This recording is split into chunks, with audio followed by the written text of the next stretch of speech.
Livro de Lucas, capítulo 24. Lucas, capítulo 24.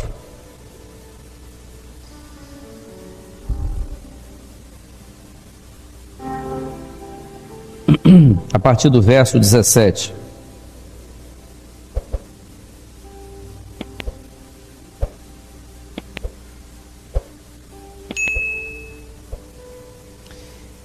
E ele lhes disse: que palavras são essas que caminhando trocais entre vós?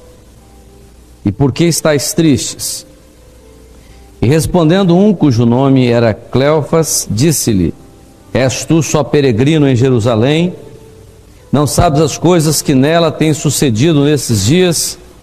E ele lhes perguntou: quais? E eles lhe disseram: as que dizem respeito a Jesus Nazareno, que foi varão, profeta, poderoso em obras e palavras diante de Deus e de todo o povo.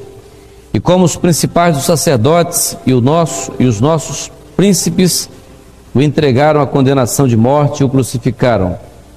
E nós esperávamos que fosse ele o que remisse Israel, mas agora sobre tudo isso é já hoje o terceiro dia desde que essas coisas aconteceram. Ainda no verso 31. Abriram-se então os olhos e o conheceram, e ele desapareceu-lhes, e disseram uns para com os outros, um para com o outro: porventura não ardia em nós o nosso coração, quando pelo caminho nos falava e quando nos abria as Escrituras? Pode sentar, irmãos.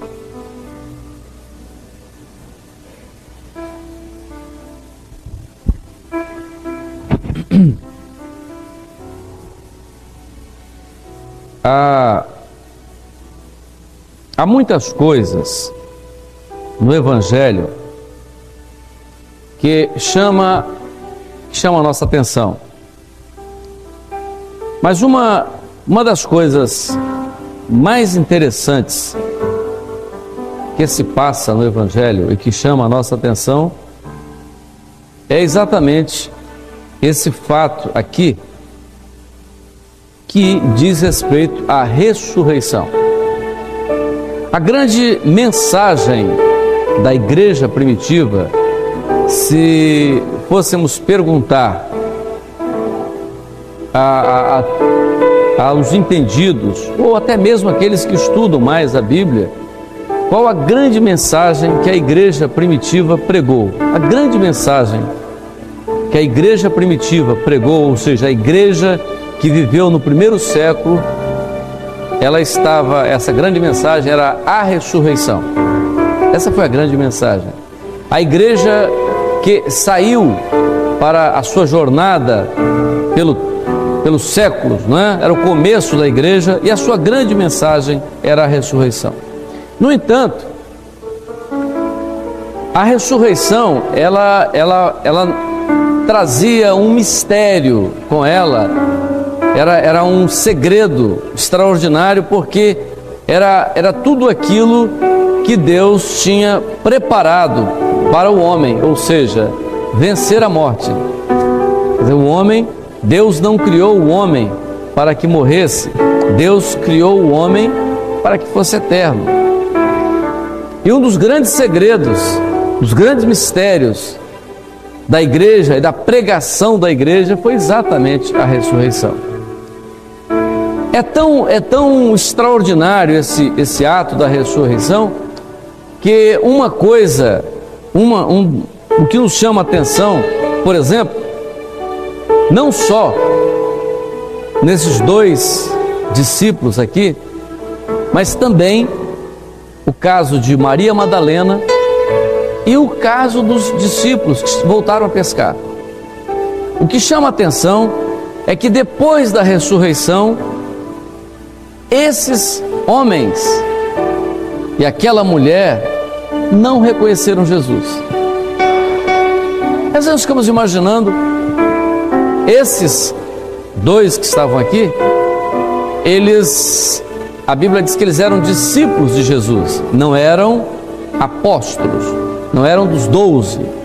Os discípulos eram aqueles que ouviam de Jesus, que aprendiam de Jesus.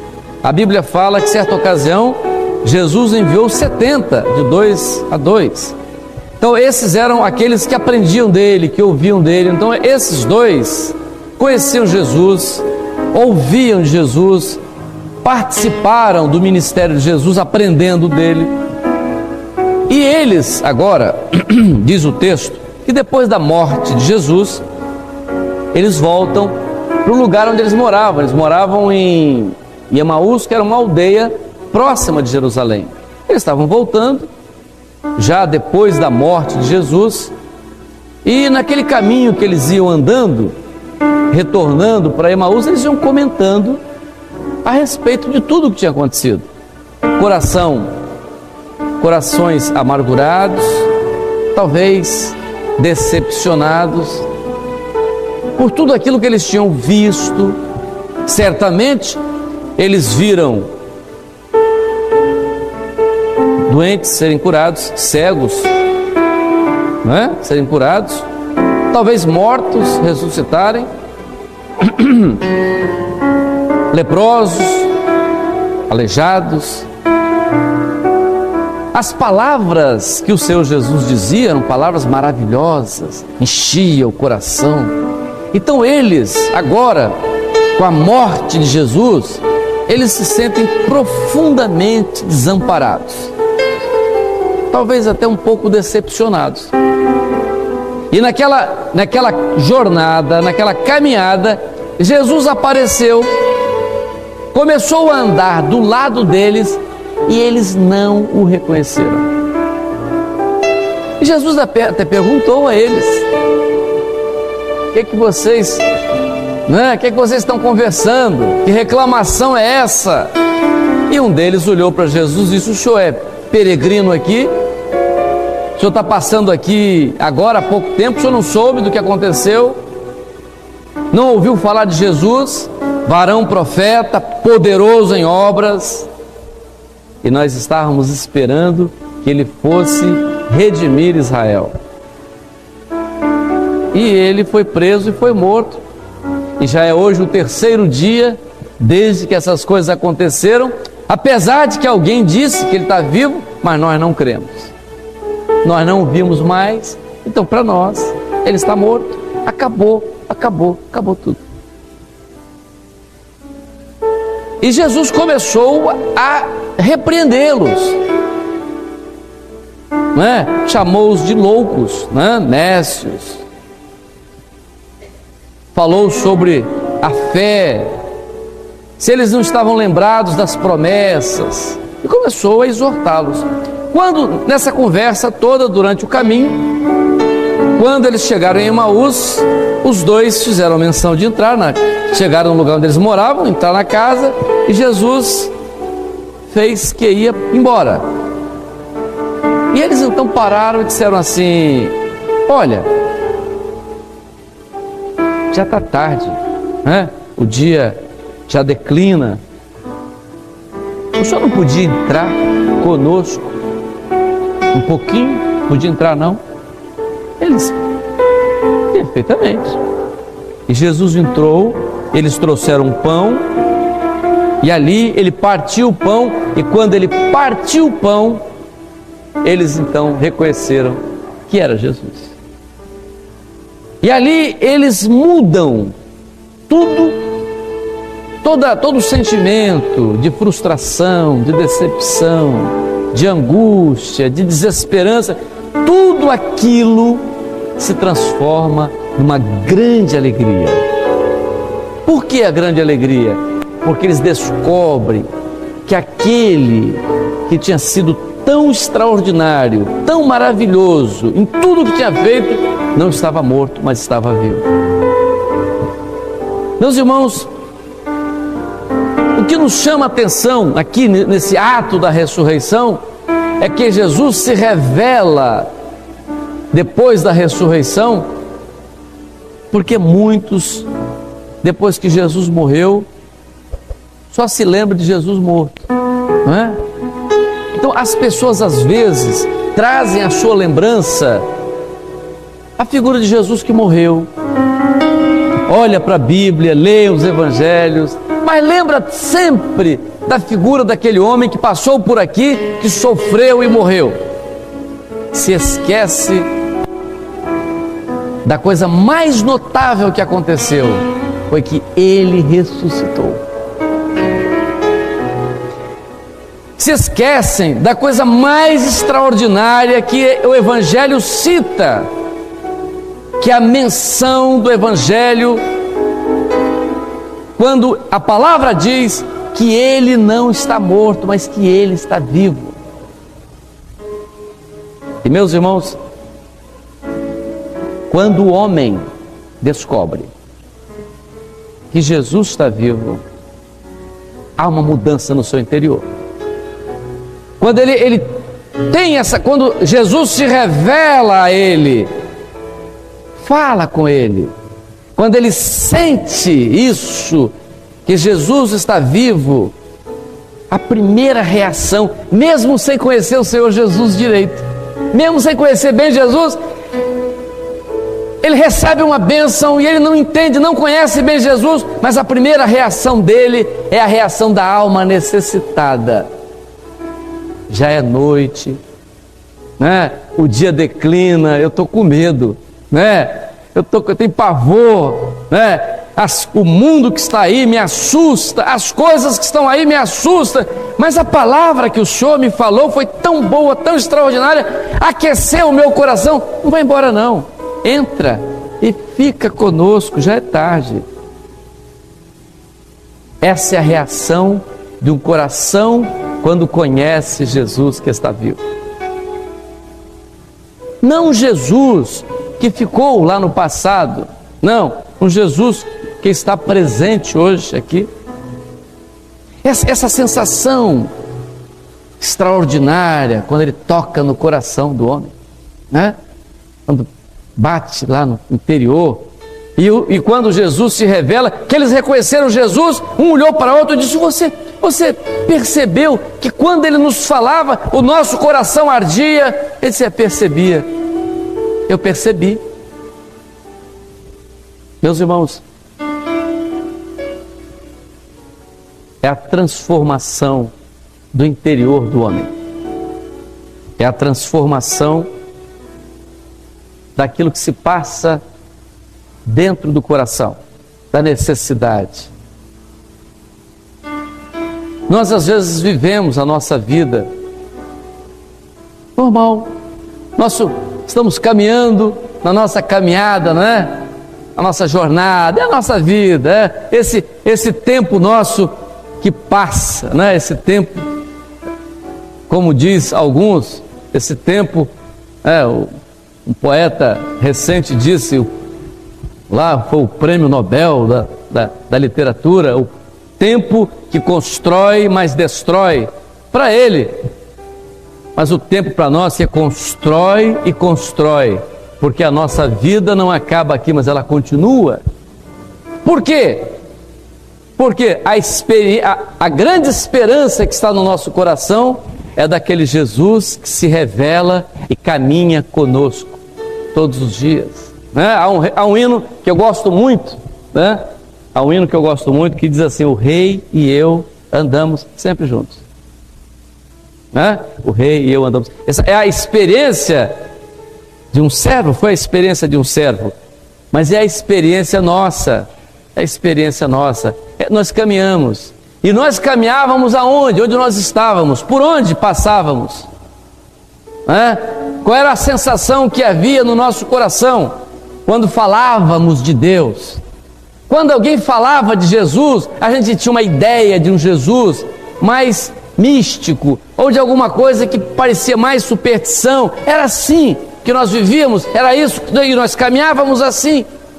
Era a nossa vida, era isso, era esse caminhar, não é? Fora de Jerusalém, saindo de Jerusalém. Mas quando Jesus se revelou a nós, na hora da noite que estamos, nesse momento quando nós nos sentimos só, e o clamor da nossa alma foi: fica conosco porque já é tarde. Esse é o clamor da alma quando ela entra em contato com Jesus. Quando ela entra em contato com Jesus, ela não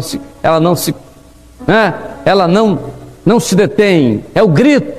Quando o Senhor Jesus toca no coração do homem, é o grito da alma lá no interior: não vai embora, fica, entra na minha casa, entra, fica, já é tarde, o dia já cai, o mundo está aí, fica aqui, não sai mais. Jesus entrou naquela casa, e naquele momento que ele entra, no partir do pão, naquela comunhão, ele se revela, e eles entenderam: ele não está morto, ele está vivo. Jesus está vivo. E a partir dali eles voltam para Jerusalém. Não era mais o sentido de Emaús, não é o caminho fora de Jerusalém, mas o caminho de volta para Jerusalém. Fica conosco, o dia já declina. Meus irmãos, não há uma experiência maior para o homem nesta hora. Não há nada comparável à grande experiência do homem conhecer que Jesus está vivo. É a experiência que move, que transforma. É a experiência que dá ao homem vida, que traz o homem para o grande projeto de Deus para a sua vida. Interessante que a conversa deles, logo que Jesus apareceu, era só falar daquilo que Jesus tinha feito. Às vezes nós vemos as pessoas vivendo as suas vidas, às vezes são até cristãs, falam de Jesus, mas sempre usam a figura do passado. E às vezes Jesus se aproxima, toca, ele sente a necessidade, mas não entende. Quem sabe, não é? Quem sabe quantos aqui hoje amam Jesus, né? Sentem desejo de Jesus, vontade de ter uma experiência com Ele, mas não o conhecem como um Jesus que está vivo. Estão no caminho de volta. Aquele caminho de Jerusalém ficou para trás. Nessa jornada da vida e nessa hora da noite, à tarde, não é? Já chega ao seu fim, a noite se aproxima, ao medo, não é? Todo mundo está falando tanta coisa, agora está na moda a síndrome do pânico. Né? Pânico é medo. Isso é próprio do homem, da necessidade do homem. E o clamor nosso, e o clamor é esse: fica conosco, porque o dia já declina. Fica conosco. E ele entrou e ficou com eles. E quando ele partiu o pão, eles o reconheceram e ele então desapareceu. Jesus estava vivo. Imediatamente eles voltam para Jerusalém. Essa é a maior experiência do homem. Jesus está vivo. Que o Senhor nos abençoe. Um homem hoje disse para si, o Senhor revelou que há um homem aqui, e ele disse o seguinte: vou àquela igreja para ver se é verdade o que eles falam. E no final ele disse: Deus está aqui. Amém. Há uma senhora aqui hoje, o Senhor revelou que há uma senhora aqui hoje muito amargurada, pois teve uma grande decepção com uma pessoa que ela admirava muito.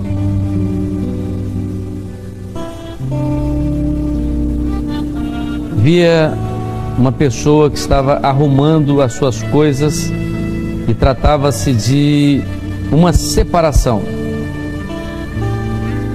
Mas o Senhor dizia: há nisso uma precipitação. Né? O Senhor está querendo dar uma bênção a respeito de um casal. Talvez uma pessoa só está aqui, ou os dois. Uma senhora também com o coração muito triste, porque está vendo seu casamento se acabar e acha-se incapaz de reverter essa situação. E o Senhor pode reverter essa situação. Já é tarde, o dia declina, as trevas avançam rapidamente. É o momento da luta, da noite. É o momento de você dizer: fica comigo. Abra o coração e diga: fica comigo. E Ele vai entrar e vai ficar com você. Vai ser o seu amigo, seu companheiro. E o milagre vai acontecer. Porque sempre eu me lembro de uma palavra que um pastor sempre dizia. Ele repetia muito isso. Ele dizia assim: sempre que Jesus está presente, um milagre acontece. Sempre. Todas as vezes que Ele se faz presente, um milagre acontece, E Jesus está presente aqui. Não precisava nem dizer isso, mas talvez até para reforçar. Então o milagre vai acontecer.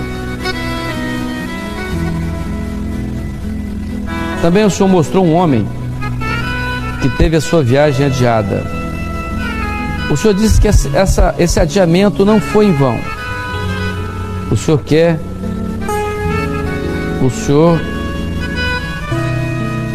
que ele fale sobre o que ele viu aqui hoje.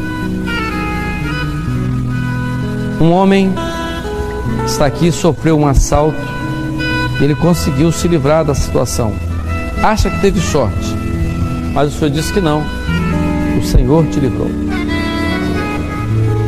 Uma senhora que veio aqui hoje e ela no coração há um desejo de pedir ao Senhor perdão, porque muitas vezes ela zombou das coisas do Senhor, desse povo, das coisas que acontecem no meio desse povo, mas ela foi tocada pelo Espírito Santo e agora diz no seu coração ter necessidade de viver essa experiência. Há uma senhora também que entrou aqui hoje. O Senhor disse que ela, até antes de vir aqui hoje, ela não tinha entendimento das coisas do Senhor. Ela não entendia bem tudo isso que fala sobre Jesus, Jesus vivo. Ela não entendia, mas que hoje ela entendeu. O Senhor abriu os olhos dela para entender esse segredo, esse grande segredo. A experiência de Paulo foi exatamente essa, a grande experiência de Paulo. E ele fala mais tarde, foi conhecer Jesus vivo. Essa é a grande experiência, foi da igreja, do primeiro século da igreja hoje, porque Jesus continua vivo entre nós. Vamos ficar de pé. O grupo tem algum hino para cantar? Não?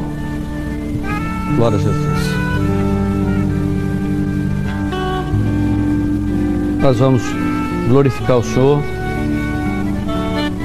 Senhor, nós bendizemos ao Teu nome. Nesta hora queremos te agradecer por tudo que tens feito na nossa vida. Em especial, queremos interceder por aqueles que vieram à Tua casa. Senhor, alguns aflitos, tristes, alguns com problemas insolúveis.